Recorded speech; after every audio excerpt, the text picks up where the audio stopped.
आणि एखाद्या व्यापाऱ्याला जाऊन सांगा आणि ते समजावून सांगा, एक 5 मिनिटं द्या, मी तुम्हाला सप्लायची व्याख्या सांगतो.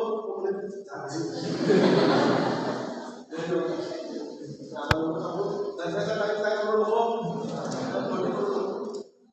त्याला एवढंच माहितीये तुम्हाला काय करायचं नाही. काही करून वस्तू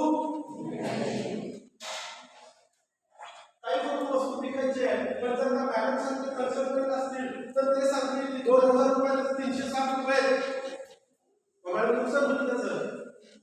आणि माझ्यासारखा कन्सल्टंट असेल तर मी काय सांगेन 2000 हा कस्टमरकडून घे, कस्टमरकडून घे 360 आणि गव्हर्नमेंटला भर, म्हणजे 2000 रुपये तुझे तुला आज घ्यायचे. म्हणजे जीएसटी काय करतं माहिती आहे? जीएसटी म्हणजे जो आपला एंड कन्झ्युमर